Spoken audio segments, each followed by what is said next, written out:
A new power is arising. Smoke rises from the pits of Orthanc. A black foulness spirals endlessly into the sky. The fires of industry are at work, and their goal is the very destruction of the so-called free peoples of Middle-earth, be they man, elf, dwarf, or halfling. I, Saruman the Wise, the White Wizard, chief of the Order of Istari, have gazed upon the fully revealed power of Mordor and its allies through the palantir of the Orthanc. Those that dare oppose the might of Sauron are foolish indeed, and thus I have joined with them. Who now has the strength to stand against the armies of Isengard and Mordor, to stand against the might of Sauron and Saruman, and the union of the two towers? The old world will burn in the fires of industry, forests will fall, a new order will rise. We will drive the machine of war with the sword and the spear and the iron fist of the Uruk-hai. Though despite the strength of the armies of Mordor, the Dark Lord still lacks his greatest strength, his greatest weakness, the One Ring. Forged in secret in the fires of Mount Doom, the Dark Lord Sauron poured his cruelty, his malice, and his will to dominate all life within this Master Ring. One ring to rule them all.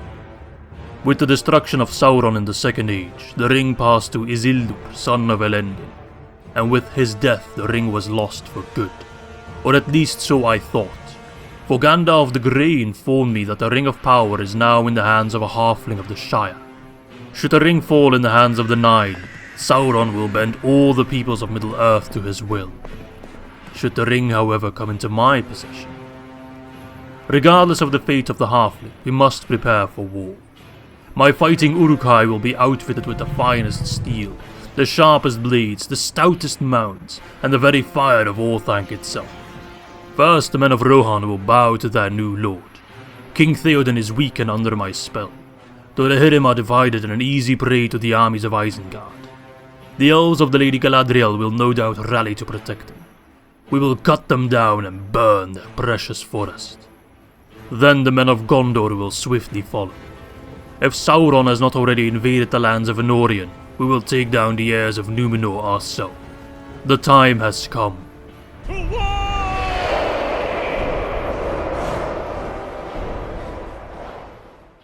Greetings my friends and welcome to a brand new campaign in Divide and Conquer version 5. As you have probably figured out by now, the winner of the poll was Isengard. With over 400 votes, they really crushed any competition. In the beginning it was kind of neck on neck between Isengard, the Woodland Realm, and the Dwarves of Khazad-dûm, which do make up the top 3, but in the end Isengard was the clear winner. To spice up the campaign a little bit, I will be playing with the Isengard Unleashed submod developed by Lag Magnet and available to download in Divide and Conquer Discord. Special thanks to Lag Magnet for making the mod, and special thanks to Commnader Sol for helping me implement it in version 5.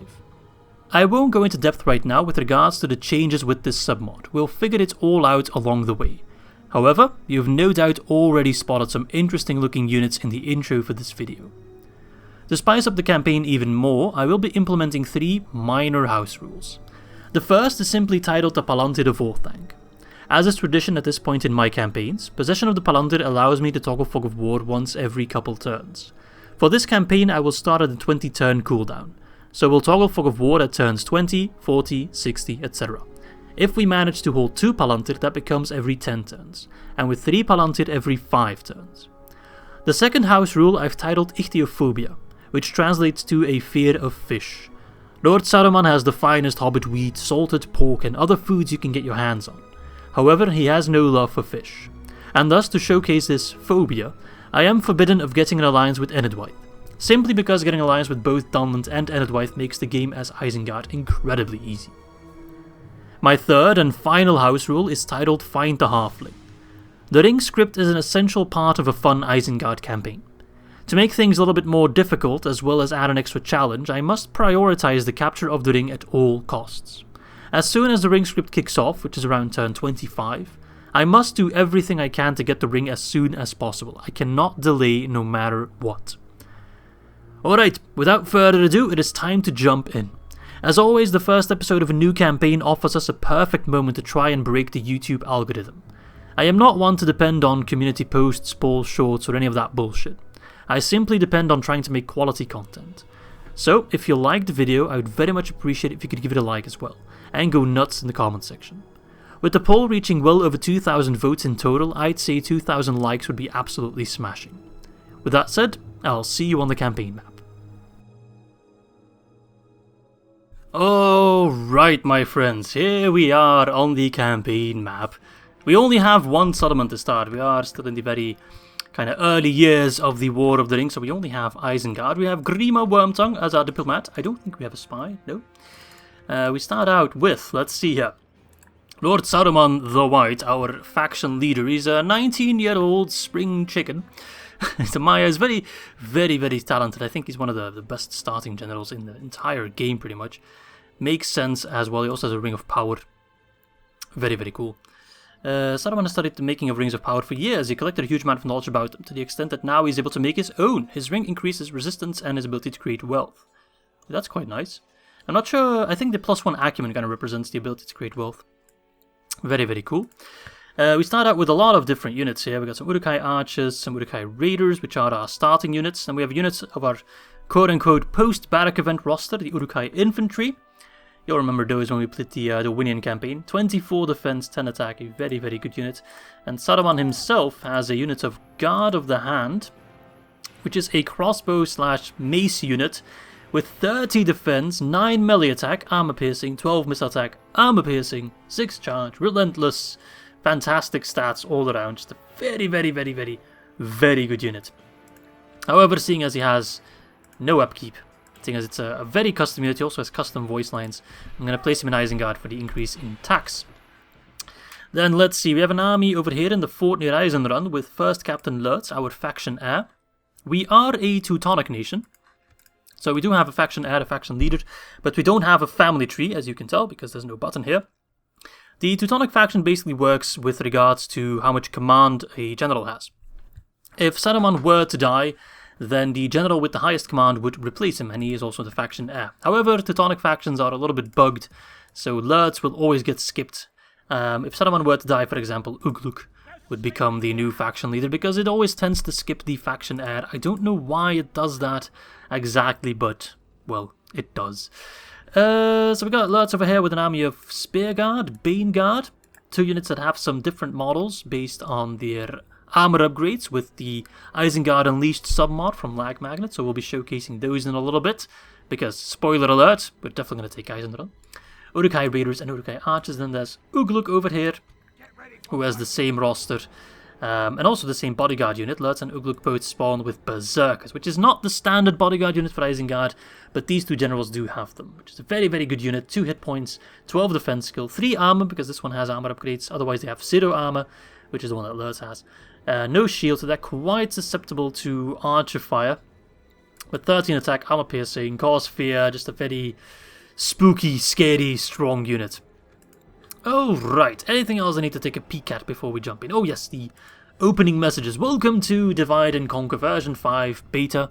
In case you're wondering, version 5 is not publicly available just yet. It's also not finished yet. So you don't have to ask me about when will it be released. I don't know. Ask Galu.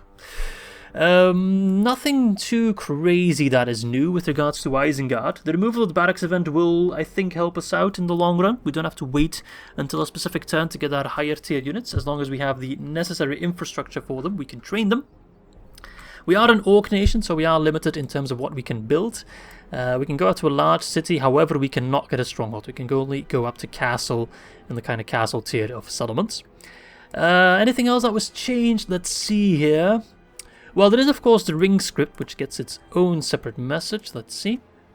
There we go. When Saruman, and only Saruman, gets the ring, then he becomes Saruman the Many-Colored, and he can kind of draw the Nazgul towards him. He can actually use the Ring of Power, because he's also a Maya, and he's a very strong Maya at that.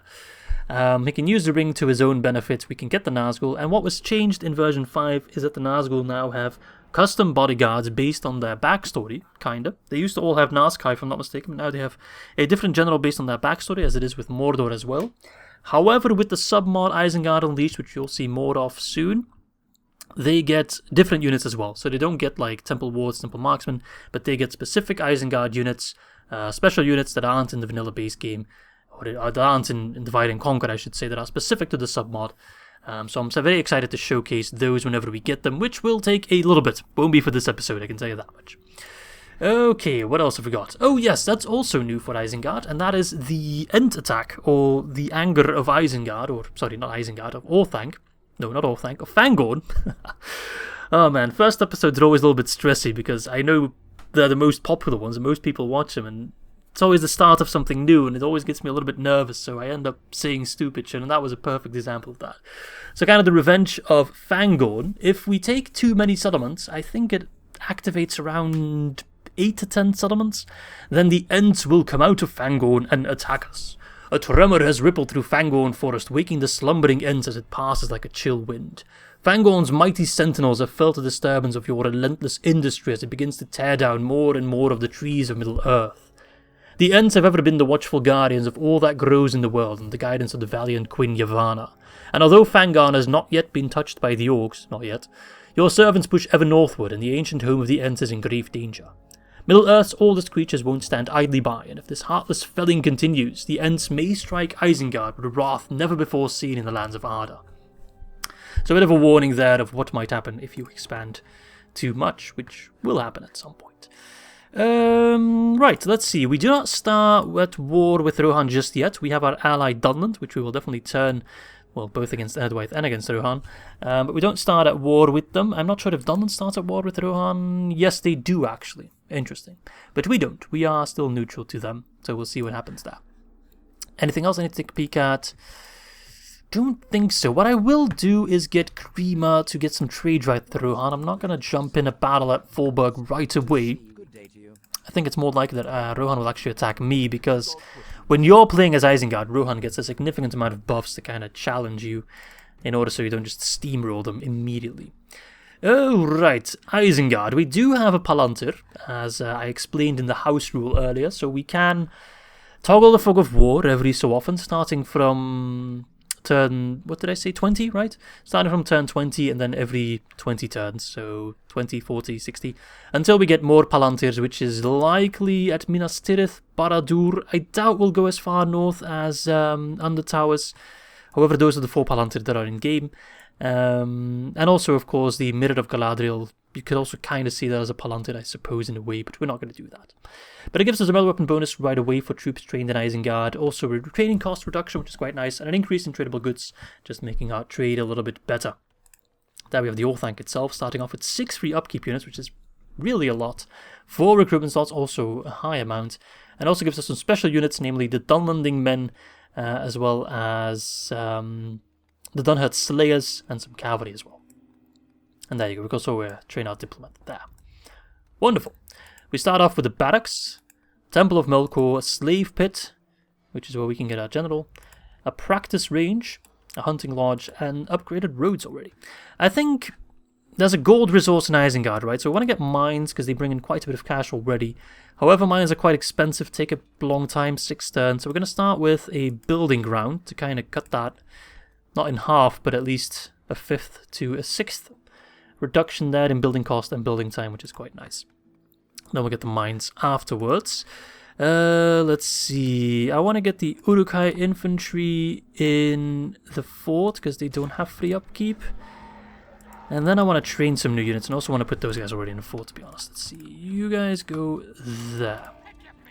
And then, let's see. Lurts are going to attack Isendran. We'll do that battle in a little bit. And then I'm going to put these raiders in this fort as well, because I'm going to train some new forces and I want them to get free upkeep right away. What do I want? I definitely want cavalry. They're not fantastic. They're early tier Dunland cav. They're not very renowned riders. But 5 attack, 5 charge, 7 defense is quite good. And every army needs at least some cavalry, right, to be quite good. And we'll get some wargs later on. We can get a warg breeder, but that's for the future. First, we need to get more money. I also want some pikes to deal with Rohan cavalry, of course. The pike being the best counter to that. Let's see, Uruk Reavers, that's a flanking force, 7 attack, 7 defense. However, from experience of playing against Isengard, I know that they are very weak against cavalry, so I'm not sure how many we'll get of them straight away. They're quite cheap though, so... Although actually, the Uruk-hai Raiders are quite a bit cheaper in recruitment and upkeep, and I think they're actually just all-round better. These guys very much are a flanking force, and they don't do anything else really that good. Whilst these guys, 10 defense is quite good. They have higher morale as well. They're just more reliable. Like, they're kind of our basic militia unit. Compare them to the Gondor militia when you're playing as Gondor. But they're very, very good. 6, 4, 10 is really good for an early tier unit. Orthanc sentries, that's our first crossbow unit. 6 missile attack, AP, meh. It's not fantastic, but it's okay. You can get some done here at Slayers. They used to be known as Beast Slayers. 6 melee, 5 missile, 14 defense. It's pretty good, because their secondary weapon is a spear, so they're quite good against cavalry, so I think I'll get them as well, up against Rohan. Alright, so you're attacking Isendran. Ugluk, I know there's a settlement here. I think is it Dervanth? Bregnus? One of the two. It's Bregnus. Gonna besiege that one. What have they got anyway? Ah, they have the updated Enedwaith roster. I kind of erroneously stated with the poll that Enedwaith changes were not implemented yet in my version, but they actually are. So we do have the new Enedwaith units, which you've probably already seen in action in Galu's campaign. Kifai Huntsman, Mokaini, I'm probably pronouncing those names completely wrong. Mokaini Tuta. Mokaini sounds like something I'd order at Starbucks, to be honest. Mokaini. Clan Heralds, more DAC Fishermen, and then 2 more units that we don't know yet, which they are. Alright, and here we have Isendran, and what have they got? Let's see here. First, Captain Lurtz. What are we up against? Captain Halmir. Sellswords, Peasant Militia. Okay, 15 attack, 18 defense. We do have 2 AP units, named the Berserkers and the Bane Guard, so we can kill the Sellswords with those guys relatively easy. Peasant Militia. Pfft. They're Peasant Militia. Need I say more? Yawning Archers. A little bit scary, can do a lot of damage against my Berserkers, so I need to keep them away from each other. Bandits, 5-8. Pretty poor morale. Morale response is low, but the regular morale is average, so they won't rout immediately. Yeah, I think we'll be fine. We have, let's see, the same amount of units, but we have significantly better units. So we're going to save, and we're going to jump in. Oh, right, let's take our first settlement, our first battle.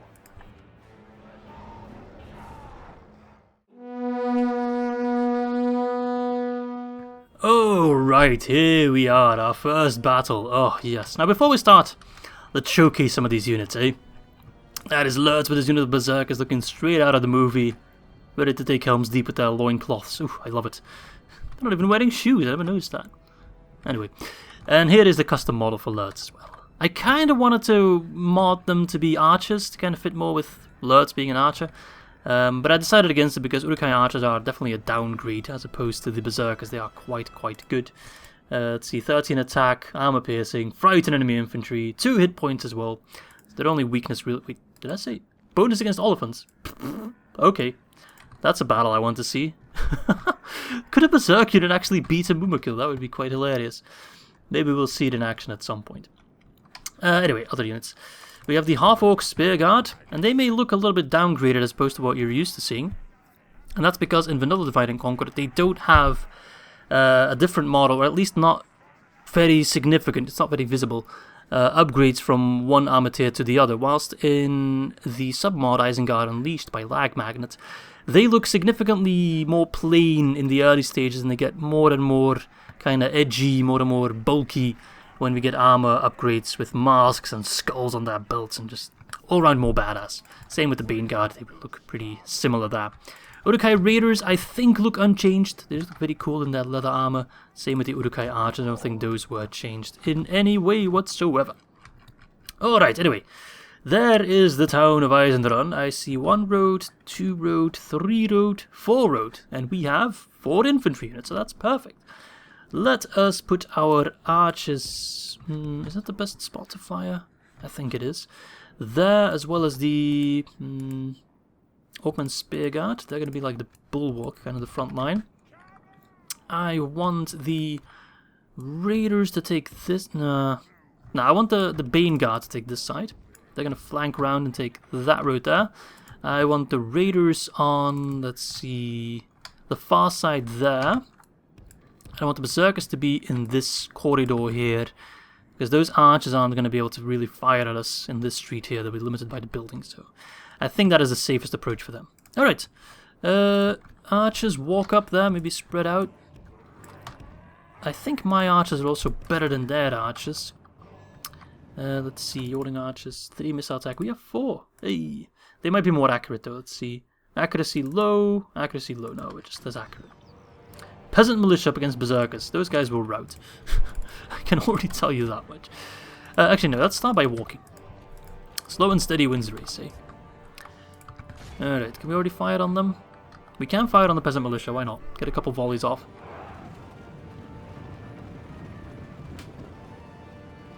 Is that your general right there? Nah, the Soul Swords were your general. Right, you have a Dunlanding general, right. They're none too pleased with that. Okay, they're sending their bandits and their Peasant Militia up against the Berserkers. Wow, good luck. I mean it. That is going to be a slaughter. Spearguard, you be ready to give the archers cover. Alright, archers fire on the Soul Swords. They're definitely by far the scariest unit in this quaint little town. The rest are just peasants and farmers, tree huggers unite. Archers fighting against the Spearguard, that's totally fine. These guys are quite tanky because of it. They have very high armor. And a shield as well. Alright, you guys go round. You're almost there. You're ready to face the bandits. Good luck, dude. That's also a special ability, Uruk-tide. I'm not exactly sure what it does, but I am pretty sure that the modders have removed any negative side effects of special abilities. In version 4.5 and before, or maybe it's already removed in version 4.5, I'm not exactly sure, but in older versions of DAC at least, special abilities sometimes had kind of a negative side effect. They'd boost your performance for a little bit, but then afterwards your troops would, for example, be more tired. Just a quick example. But I think they've removed most of those kind of negative side effects, because sometimes it wasn't worth to really use an ability because it just had too many debuffs as opposed to actual buffs. So in this case I really think it's worth it to just spam your special ability as long as it kind of suits you. Let's just see the slaughtered. Oh my god, these guys don't stand a chance.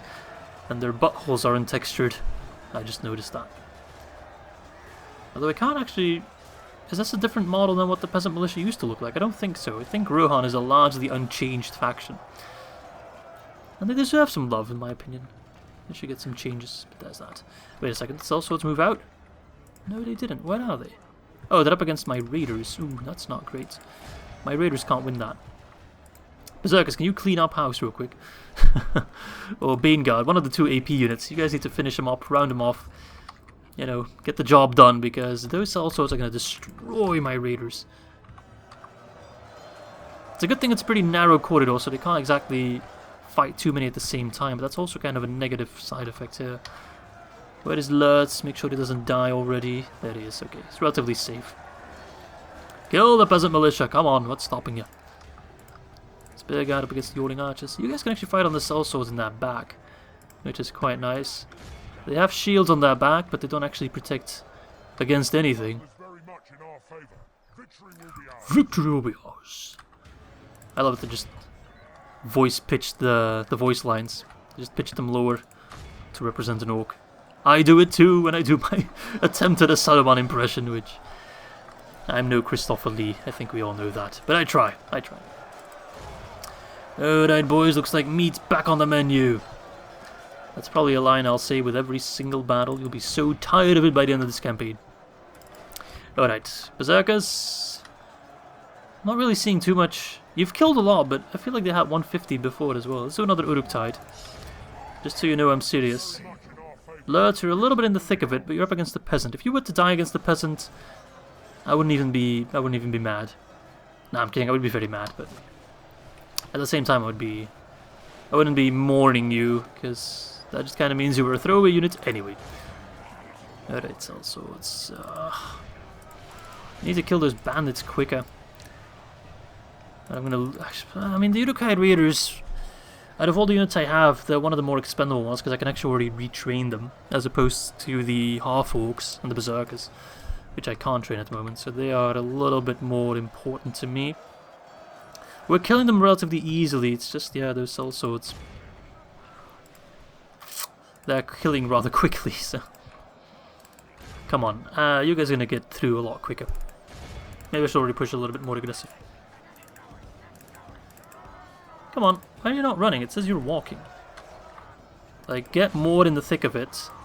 So you're fighting more dudes at the same time. Your mass kind of kicks in. Berserker's dying a little bit. As long as Lurtz is fine, that's all that really matters. It is replenishing unit, of course, being a general. Alright, we're running behind now. The Sellswords are carving through my raiders. I guess it's the sacrificial lamb to take Isengard. Oi, oi, oi, oi, oi. Alright, bandits 36. Come on, kill them quick! We must protect the Uruk-hai raiders. Okay, whew. I thought that was Lurtz, maybe. It's Captain Holmid. Surprised he died, to be honest. Alright, if they're running away, then we can run into the sellswords. Archers stop fighting. Although, you could have gotten like one more volley off. That's fine. Spearguard are cleaning up the Ording archers with ease. With easy. Uruk-tide again. It almost sounds like a washing product you throw in the dishwasher. Uruk-tide. Gets rid of all Rohirrim. Alright, come on boys. Even if it's just a couple. You can only fight so many at the same time anyway, so. Look at that. Bane Guard, armor piercing. They're actually using a weapon, which is, if I'm not mistaken, no, actually they're kind of lacking a spike. But it's, this one, for example, has a spike. What is known in Dutch, and also in English, but it's a Dutch word called the Goedendag. I'm sure you've heard about it. It basically means good day. There is some kind of discussion on why it's named that, why it's named good day. One interpretation was that it was used by Flemings, or people from Flanders, Flemish people, in their war against France to kill horses. It was used as an anti-cavalry weapon, and they would stick that pike kind of at the breast of the horse, right below the neck. And what would happen is that because of the speed of a horse, they would just completely collapse because of it, and the head would kind of bow down, as if saying good day, kind of like a nod to say hello.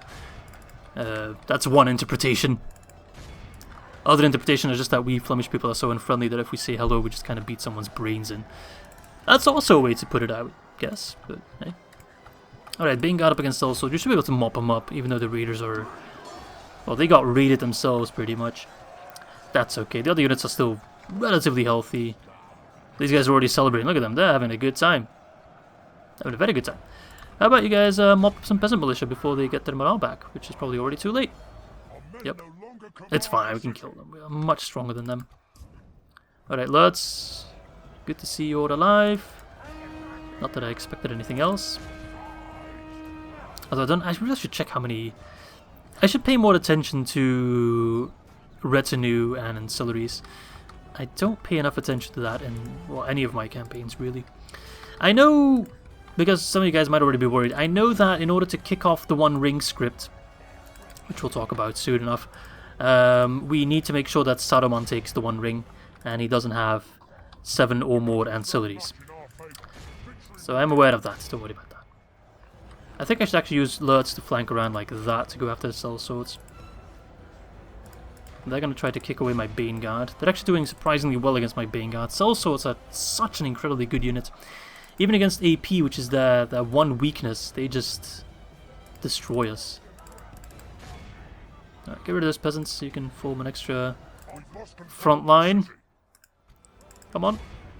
Ooh, we've lost close to half our army. It's not ideal. That is far from ideal, because I kind of wanted to use this army to continue pushing towards more rebel settlements in the south. I guess that's half the table. We'll see, I can also get some more troops. Of course, less troops also means less upkeep, so...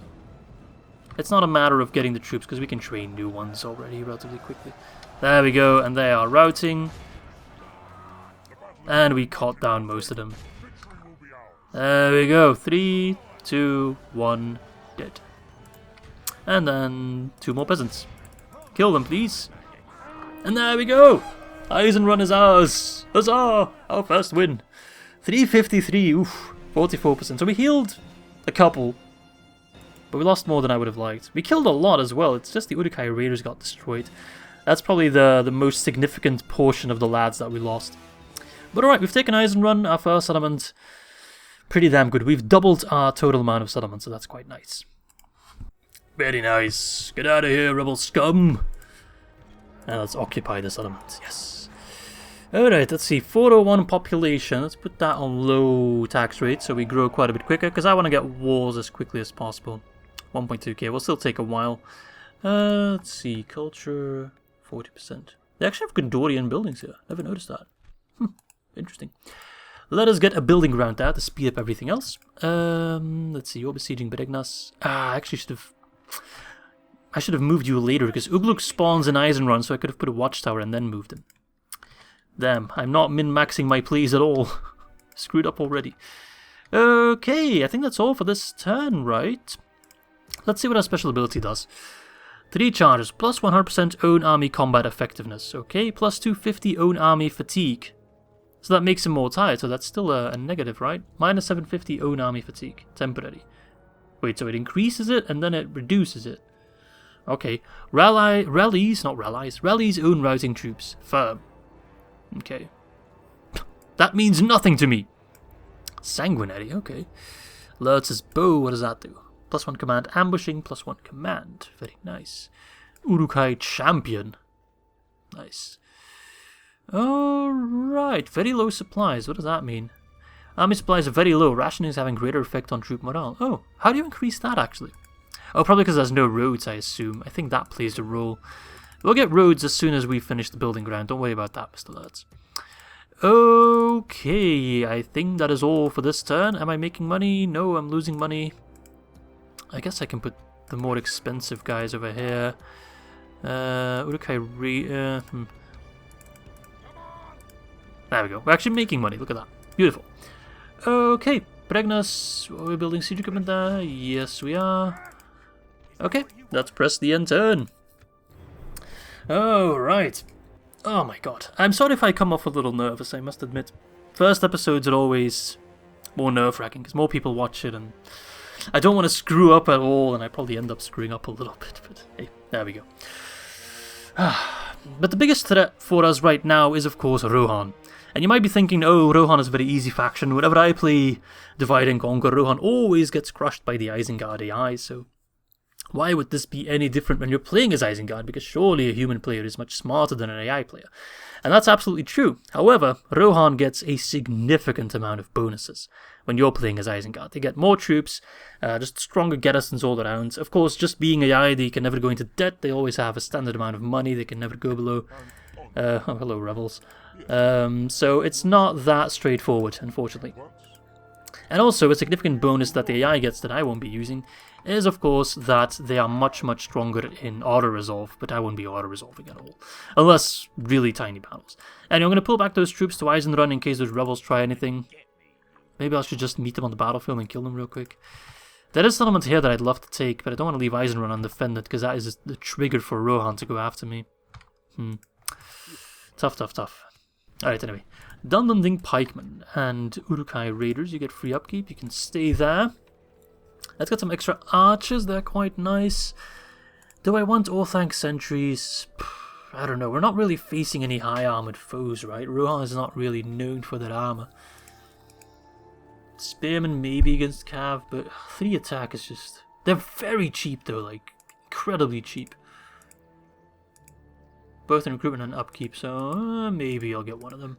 They can also kind of function as a garrison unit. Don't have to use my Uruk-hai for that. Okay. Making money. Nice. Surprised, actually. And soon we'll have the building grounds finished and we can expand our settlements from there. I should get some watchtowers plopped down. Need more vision. But I need to make sure I can always get back into Isendran. Which, can you go just north of the fort? There we go. Min-maxing. There we go. A vision of Isendran, Faldberg, which only has 3 units. No other armies in sight just yet. Actually, can I use Saruman to also put a watchtower here? Gives me a little bit more of the hill there. Very, very nice.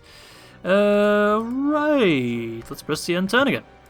Just waiting a little bit. I can also see Dervanth right now, which does have a bit of a mean garrison. Actually, what I was thinking, maybe when I take Pregnas with Ugluk, I could sell that settlement to Dunlund, so they can kind of function as a buffer against Enedwaith. They can fight Enedwaith all they want. I'll take care of Rohan. which is a little bit the reverse of what happens in, or at least the reverse of Saruman's plan in the lore. I can also get a military unit by talking to them. And then I can focus on Dervanth, like bring back Ugluk, take Dervanth, and then Dunland can focus on defending against Enedwaith. I'm not sure yet, we'll see, but I imagine once we go to war with Rohan, I want to really focus all my resources on that. 2 more turns. Although, them being Javi boys, I'm not sure if I want to fight them on an open field. I think I might just go for the siege. Otherwise, they're going to probably do skirmish tactics. Ugh. We have a really big garrison here already. I'm going to put some dudes in a fort. Unless I move the cavalry to help out Ugluk. They could... No, they need 3 turns to get that. That will be too late. Never mind. Let's see. You guys go in the fort. Let's see. Just getting ready for the war against Rohan with as much free upkeep that I can, so it doesn't cost me that much. I think we're going to invest in the mines now. Unless... Do I want the carpenter's hut first? Nah.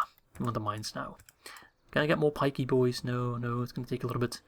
So I need to be a little bit careful with the units I currently have. Can't waste them. And at Isendran, I think I want to get roads first. It's just so useful to have roads. Although this does give a pop growth bonus. But roads do too, I think. I think it's a hidden boost. It doesn't say. Might be wrong there. I'm still making money. Bregnus 2 turns. I'm just thinking, I could move like this army, for example, besiege Dervanth. Although I don't know exactly what they have. I'd have to face Hlothiad first. But I could do that with the cavalry. So take this army with Lurtz and these guys. Leave behind like 1 unit to hold Isendran. But I think if I leave Isendran too lowly defended, then Rohan will definitely see that as free real estate and just pile on in there. Which is what I want to avoid. Makes sense, right? But then again, taking Dervanth could be a nice economic bonus. Or what I could do, I think maybe if we leave Dervanth in the hands of the rebels, Rohan might try to claim it. Oh, okay then. Perfect. So Rohan tries to claim it, and they probably will, seeing as they have, more troops. And then we can afterwards take Dervanth from Rohan, crushing at least 1 army of theirs, and having to face less resistance because they've softened up one another when fighting each other. Divide and conquer, you know? And maybe those rebels there? No, I thought maybe Hlothiad would help out and attack Alfred. What do you have, Alfred? I really want to know. Alright, Bregnus will fall in 1 turn, so we'll take that in a little bit. Recruitment report, more lads. Ready to go. Everyone's already decked out for war here. Man, Faldberg is really ripe for the taking. It really, really is. I could take it with minimal forces. I need a spy. Why haven't I gotten a spy yet, honestly? Because I can't. That's not really priority to get a tavern. But a spy would be very useful to have. Alright, first things first, Mr. Lurtz. If I put a watchtower here, can you tell me what units they have? No. Well, we're going to wait until they take Dervanth anyway. So what I want to do, this is going to cost me an upkeep significantly. What if I put, let's see, Orthanc, sentries and pikemen on the bridge. If they try to cross with the cav army, we can crush them easily. Let's get some Dunhit Slayers there as well. And maybe a unit of, not spearmen. Uruk-hai infantry, they cost a lot on upkeep, but they can hold. So if they try to push across Isengard, they can't. Then we take Dervanth as soon as they're done. So this army, along with Lurtz, my economy is suffering quite hard because I'm moving over so many troops. Lurtz, what army do you have? You have archers, you have Bane Guards, spears. You need more, extra unit of archers, I would say. Actually, no, let's get 2 units. You guys take both forts, so Rohan doesn't take any forts from me. Can Saruman reach Faldberg in 1 turn? He can, yes. So I could take Dervanth when they're done. I'd have to beat up Hlothiad real quick, but we can do that with a morale win, I'd say. And then we can take Dervanth from Rohan and push towards Faldberg at the same time. That seems like that, in my brain, as small as it might be, that seems like a good idea. In the meantime, we're moving towards Enedwaith, talk to them. We're not going to get an alliance with them. based on our house rule, but we can take Bregnas, sell it to Dunland, and then they can be our buffer. Captain Solus. Well, the one Solus is indeed that they don't have the best infantry. Clan Heralds, only 64 of them. Mokaini Tuta, an axe unit. Okay. It's nice to see the new Endwith roster. 6 defense, 6 attack. AP though. Kifai Huntsman, 2, 3, 4. Okay. Quite fast though, 110%. 170 meters, 24 missiles. Average accuracy, they're not actually bad then. Even if they have relatively low attack. Mordak Fisherman. Javis without AP but still 7 attack. Relatively poor morale. Also pretty fast. I wouldn't want to fight them on an open field. I'm quite happy, but at least not without cavalry, not without horses or wargs. So I'm quite happy to be doing the siege battle, to be honest, even though we'll probably lose some lads taking the walls. But once we have the walls, we can just straight up melee them to death. Alright, let's take the second settlement, Bregnas.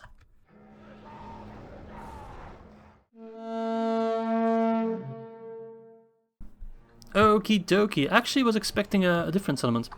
For some reason, I was thinking of the Wildman Fort or Stronghold, whatever it is, the one with the multiple layers. So this is relatively straightforward. Do I divide my attack? Wait, I don't want the Bane Guard to push around with the Spear Guard to push the ramp because they have significantly higher defense. Or I want maybe the Urukra. The thing is, I don't want to get sandwiched, if you know what I mean. So I think I want to push towards multiple gates at the same time. Alright, help me out here. And then archers, if you could be here, if they try to block us off here, we can fight at an angle like that. And the half-orcs can take care of this side. Alright. Let's take a look at their roster. We have the Axemen. Those very much look like lumber axes, which I quite like. Very, very cool looking units, I must say. And otherwise definitely deserved... Oh, look at that banner. Deserved to get a bit of an overhaul. They were very, very plain. And over here, what have we got? Those are the Mordak Fishermen, if I'm not mistaken.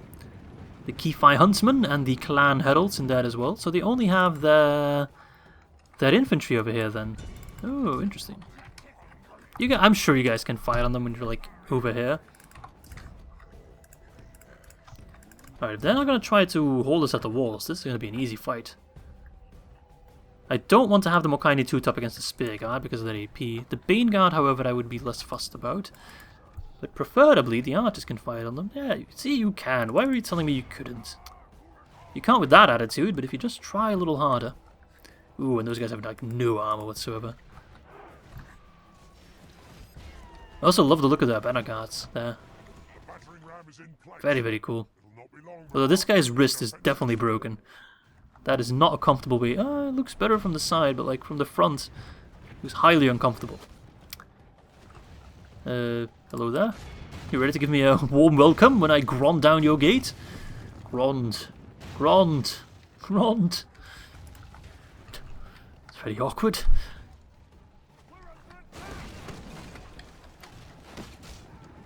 Oh, and then they run away.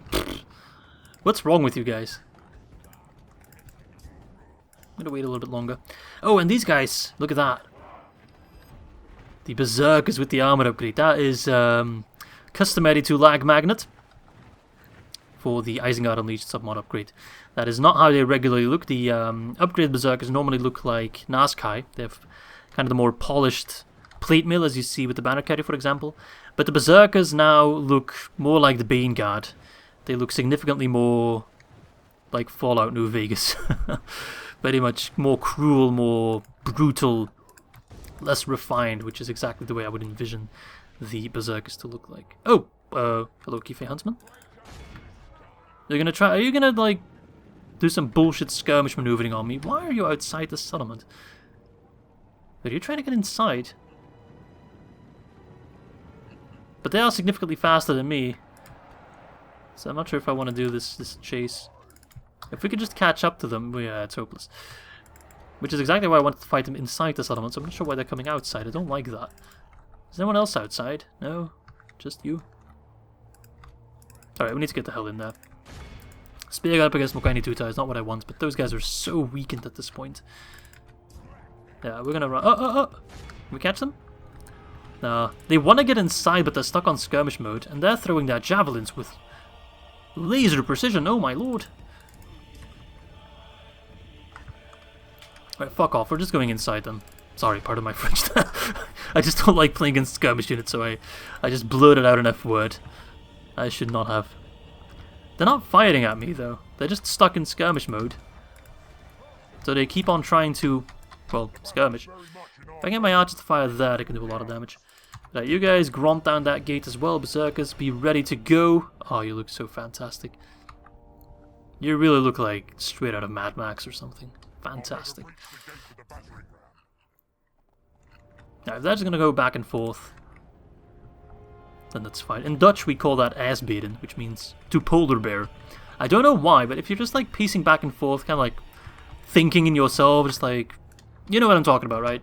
We call that asbeden, which means to polar bear. I'm not sure why it refers to a polar bear, but apparently that's something polar bears do. I'm not sure. I've never really thought of polar bears as the most thoughtful creatures, but hey, it's not the first time I've been wrong. Alright, batter down the gate. Mission accomplished. Archers, soften them up a little bit, could ya? You definitely could if you just fired. Hit them. They won't know what hit them with their blonde ponytails. Yeah, do you like that, eh? You are indeed under attack. You're very observant, Enedwaith. I'm not sure if that's due to the update or if you've always been observant. Yeah, it's not really working out for ya. Scumbags. Update or not, I'll still gladly kill you all. Alright, and this is where we send in the Raiders of the Lost Ark. And the Berserkers as well. Let's make sure those Javelins don't hit our Berserkers, because that would be very bad news indeed. 4% for 22%. I'll happily take those numbers. Geefai Huntsman still just kind of pacing back and forth. Although, no, you're going for it. My archers are just, they couldn't care less. Oh, it looks so good, man.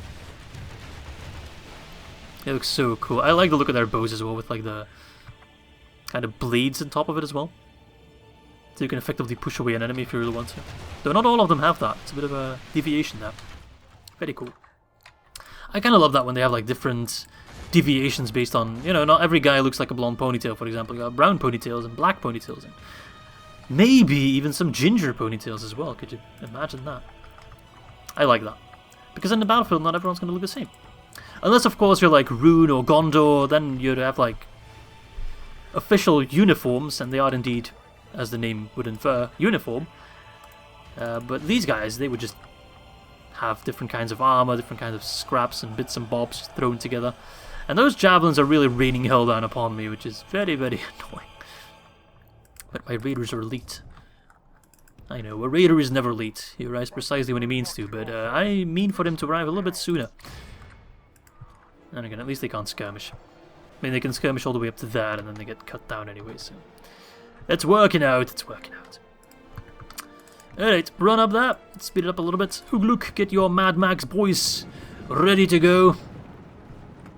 I'm not sure how that armor would deflect any arrows whatsoever, but still. It looks cool, I like the helmets as well. And a skull on a belt would always look cool. There's not a single person that wouldn't look significantly cooler with a skull on that belt. Alright, you guys are already having some doubts about this entire war. The Geefai Huntsmen are just... I don't know what you're doing, to be honest. Alright, we've taken another gate. Wonderful. We haven't lost alerts, don't worry. Every time I see that message pop up, I just... My internal Garlu just kind of freaks out a little bit and I just think, oh, which general has died this time? But we only start with 3 generals, mind you. Saruman, Lurtz and Ugluk, so I really can't throw away anyone. I need to be... Oh, he also has Uruk-tide. I need to be a little bit frugal with my generals. Alright, can we kill those Geefai Huntsmen? They're really annoying me. Most of them are just running into my Uruk-hai archers by accident and just kind of dying because of it. Alright, you guys fight the clan heralds. You should be fine. Then again, these guys have seemingly stopped throwing their javis, so we don't need to flank them per se. It's already too late. So I can flank the clan herald, which is indeed the scariest unit they have, in melee at least. The regular general's bodyguard for Enedwaith. So the berserkers can definitely take him down. Let's see them in action. Ah, yes, the white hand of Saruman and the banners of Enedwaith in the back. This game wouldn't look half as cool without banners, man, I'm telling you. Slaughter them, berserker boys! Swing your cleavers, or whatever those can be called. Swing them around. I like the kind of claymores that Enedwaith is using. Very Scottish. Very cool. Decapitation. Oh, I imagine this game had like a blood and gore DLC like Shogun, like actual decapitation, just blood spewing everywhere.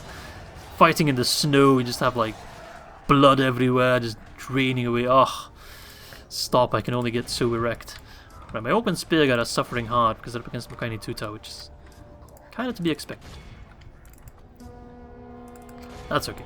As long as we take the Solomons, we will pull back Ugluk. We can retrain his lads, give him a new army. Hello, Tuta. You guys want to have another go? I've got an Ugluk tide with your name on it. Right, Bane Guard coming in. Now we can do the flank upon the flank upon the flank. The triple Izzy sandwich special. With Berserker in the middle. Hello, lads. How are you? I like your tattoos. They're very blue indeed. I hope some of you have fish tattoos. It only makes sense. Oh no, but those guys are suffering. Oh no! No, Mr. Bingard! Ooh, right in the groin. He will not be making any half-half orcs, I'm afraid. Okay, those Makaini Tuta. Never underestimate an AP unit, no matter how weak or how puny they look. AP is always good. Hello, fisherman. They're definitely bugged out. That unit's definitely just not having a good time, which is good for us because that unit could have killed quite a few of us with their high accuracy. Well, their average accuracy, which in turn is high accuracy compared to our archers. A noble death? No, enemy general fall. Good. If you get a noble death, that means one of your generals die. If it's just enemy general fallen, then you're good to go. Alright. That's okay. Soon we can take a nap. And then march back to Isengard and fight some more. Alright, Key Fight Huntsman, you are just completely... I don't know, you're gonna rout? You're losing lads in quite significant numbers. The unit is completely spread out. Yeah, that unit's definitely not having a good time. I do like the look of them. I don't know, they look kind of cool. I always like the more simplistic looking units. Look at that. They have like little short swords, little knives. Ooh, we got big swords, big knives. We got mean cleavers. Alright, there you go. There you go. We got it. I wish the men of Ered also had like a war horn, kind of like the Celts. You could even shape it like a fish. That would be fantastic. Really, really cool. But I'm not sure that's a thing. I don't think that's a thing. I mean, you could always mod it in yourself. Anyway, we've taken, what was it, Dervanth? Bregnus, right? Let's see, 46%? Oof. 39%. So we healed a fair bit. I think we mostly lost Orkman's Spear Guard against their Javies. So all in all, it's not a terrible result, but it could be better, I suppose.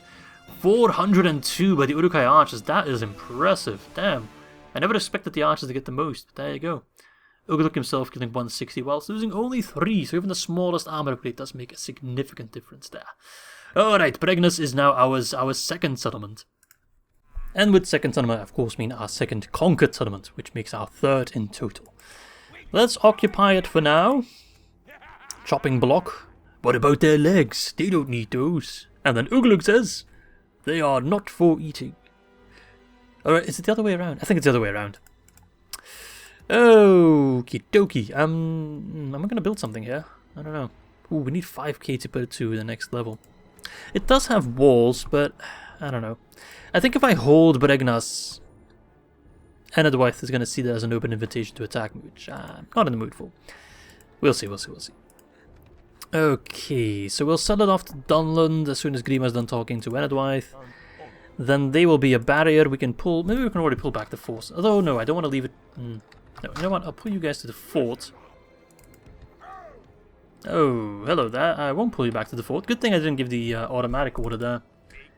Yeah, whatever. I'll just sit through one turn of extra upkeep. That's fine. Kind of curious to see how long it'll take. Maybe Rohan will immediately go for it. They're actually fighting their own kin. Unfortunate. Very unfortunate for them. Not for me. Don't really care. Quite happy with that. Okay, let's press the end turn. But as soon as Rohan takes Dervanth, that is an invitation for me. Oh, there we go. Just like that. To march against Dervanth and Faldberg at the same time. Because if I only take Dervanth, then we kind of border Rohan on two fronts. We border him at Isengard and Dervanth. If I take Faldberg, however, we only border them really at one location. Although Helm's Deep kind of borders Dervanth across the mountains. I'm not sure how that will work. You can kind of see the border here. That is, let's see, Gap of Rohan, Helm's Deep, and Arrowvale. Those are 3 regions there. But Faldberg at the very least will be more of a more defendable kind of front line that we can kind of hold off Rohan at. So I'm thinking pulling out all these guys, take Faldberg. They will no doubt rally out to attack me. What have you got? I really want to know what you've got. Not that it matters all that much, because I'm going to go for it anyway. Breland and Dunland are no longer at war. Well, that's kind of good, I guess. Dunland can focus more against Enedwaith then. Alright, Alkford. How are you, Mood Speaker Tremak? Used to be named the Mood Lord Tremak, but now you're the Mood Speaker, which I quite like that name. It's more unique than just the Lord. Alright, trade rights. Good. Yep, okay. And we get Dunish Spearman. Way. That's an Enedwaith fort. It always reminds me more of a Dunland fort based on their symbol. Although they do have the fish on top of it. Let's go talk to Dunland, who are, well, in this region. Let's rebel here. Luigi. And then this one I won't pronounce. Okay. Is this the time where we move out and declare ourselves against Rohan? I believe that it is. So what we're going to do is besiege Faldberg. Oh, I'm going to make a save. I don't know why. I'm not going to like save scum or anything. It just makes me feel more safe when I do something scary. So we're going to attack Faldberg. Oh, hello. Captain Helm. Well, that is a very cursed name, I'm afraid. Right. If I attack Captain Helm, then Gamling and his peasant militia will no doubt sally out. And maybe we can take Faldberg in one turn. This army is nothing too scary. Gamling, however, I think has a custom bodyguard, right? Riddermark Axemen. Okay, they're not that scary. My crossbows can take care of them, same with my Dunhead Slayers. The question is, do I pull in Saruman or not? I think I will. And then lift the siege, fight Captain Helm, and hopefully those guys... No, lift the siege. Oh, I can't, because Isengard... because Saruman is on... is out of movement. Okay, you guys get in there. I also don't want the army to be too strong, because then they won't try to attack us. We want them to attack us, because we can crush them on the field, I think. We can definitely crush them in a siege, unless they get a garrison, which they might. I'm going to spread you here, just so you don't take any forts behind my back. I need to delay siege though, otherwise you're going to pull back forces and go to Faldberg. And if those are all cavalry, which I doubt they're all cavalry, but if they are, they can definitely make that one trip. He's probably going to muster all these guys and attack Saruman. Oh, honestly, maybe I just need to pull... honestly, let's get extra forces. We're going to need them.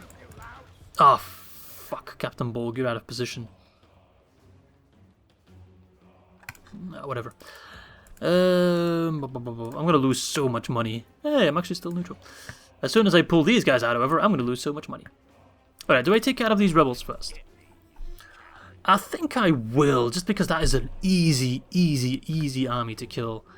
And then they will no longer bother me, they won't respawn, they won't do any annoying bullshittery. I don't have to worry about them. Alright, Hothir. You're a very easy foe. Danish Axemen, Spearmen. Those are new units as well, they look very fuzzy. Hunters. Some cav. Just kill the cav and then our cav can mop up the others. Alright, let us save. And let us clean up this rebel army. Alright, here we are. Okay, let's see. Archers, I want you guys in the front. I'm not too scared of their horses. We'll put the raiders behind the archers. Spears on the sides to give cover in case the cav tries anything. Lurts, you behind the spears. And then cav, you there. We have some new units, let's give them some attention. Dunlanding Pike. I like that sword. That is a beautiful sword, actually. So simple, yet so elegant. Wow. I want a sword now. Oh my god, and I got my monthly wage yesterday, so I might just buy a sword. No, Izzy. Refrain. These guys look like real peasants, though. Oh my lord. They are... Well, they are wildmen, so I guess you get what you bargain for. Alright. So, Who's gonna make the first move? You're gonna make the first move? Okay. These guys already look significantly cooler. I don't know. Ah, maybe I should buy a bow instead of a sword. I feel like a bow is more fun to just shoot in your backyard. I don't know. Is it even legal in Belgium to buy a bow? I mean a proper war bow, not like a silly puny little bow. We don't want that one. An actual bow that can pack quite a wallop. But like set up a target in your garden and just fire it away on a Sunday evening. That sounds like a lot of fun. Okay, you're actually gonna pull back because I can just follow you and keep shooting you. I think I have more range than you. I should check that actually. 150. Yeah, we have 170. Yep. So I'll happily take that. They're gonna run to the hill, which does give you a slight range bonus. I'm not sure exactly how it's calculated. I know it's also no longer the case in newer Total War games. That is a feature exclusive to Rome 1 and Medieval 2, if I'm not mistaken. And then they removed that, which I find really silly, because it makes sense that having a height advantage does give you a range bonus, but well, it doesn't here. They also have low accuracy. Okay, really nothing to be concerned of. Oh my god, they all just kind of shocked at the same time. Blah! They're dropping fast. So we're going to send in your infantry pretty soon, I assume. Really want to minimize my casualties, because this is of course the army to take Dervanth, not to fight rebels. That's not what you are built for, created for, pulled out of the dirt for. The creation of Uruk-hai is quite a nasty process, as seen in the movie, so yeah. Okay, you are almost dead. Womp womp. So let's shift our priorities to this unit here. What, do I send in my calf to kill you? Is that how we're gonna do it? 'Cause I can do that, and then you'll drag in the rest of you lads. Yep, he's coming forth now. It's funny that you say take back our lands when you're killing your own brethren, pretty much. But I guess they are loyalists to Rohan. We can't have that. Okay, they're routing. You gonna come for us, or you're just gonna sit there? Oh, Dunland.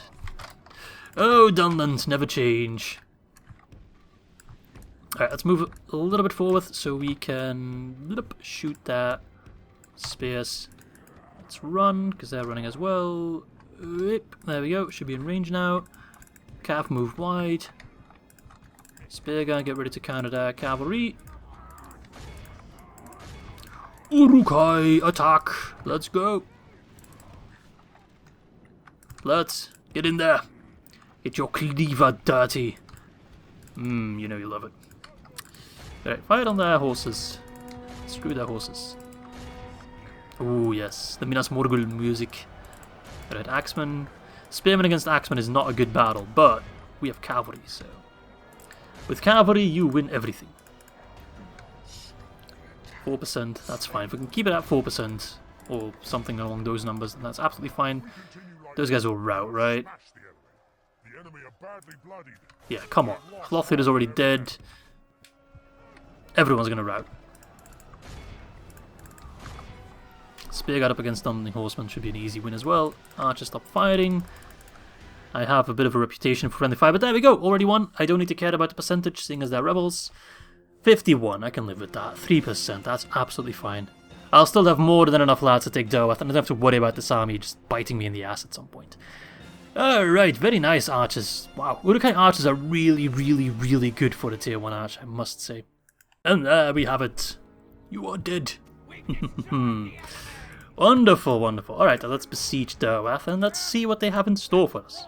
I hope lots of cavalry, because they will be... let's get ladders.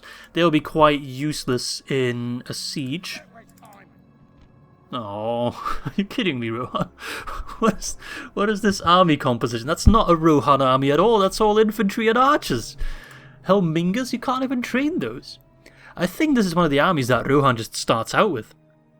One of the armies that the game kind of gives to them to give them a chance against Isengard. Because this is all infantry. This is not an army that I feel like AI Rohan would train on their own accord, especially because they have units they can't get to yet. Riddermark Axeman, Ered Swordsman, Helmingers. Like, they can train Yoling Axeman and Yoling Spearman, but I think that's the only ones in their roster.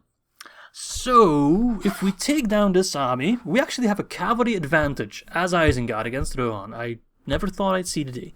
If we take down this army, though, I feel like they really don't have that many reserves then. Kill them. Saruman will have a beast of a time up north. My income's probably... it's alright. I don't know, but this guy, for example, Egbert, he might ride out to face Lurtz.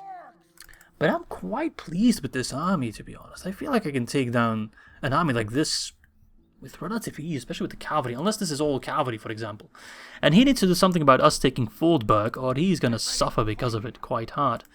And then we have a clear defined front with Rohan. I can put all my forces there. We sell Bregenus, or sell, or give, whatever. We make sure that Dunland holds Bregenus, so we don't have to worry about Eredwaith anytime soon. And then we're looking quite good. I'm quite happy here. However, in order to keep you guys hyped for episode 2, I don't want to make this one too long already. I'm going to round it off here, and we have something to look forward to, namely our first real war against Rohan for the next episode. So I hope you guys enjoyed the first episode. I hope you guys are happy that Isengard won. If you aren't happy that Isengard won, I'm very sorry, but do know that I play a shit ton of campaigns. I did so many in 2020. I'll do a whole lot more in 2021 as well. So if your favorite hasn't won yet, or hasn't been featured yet on the channel, they will be at some point. Do not worry about that. So with that said, hope you guys are hyped for episode 2, hope you guys enjoyed episode 1, and I'll see you all very, very soon. Bye bye, lads.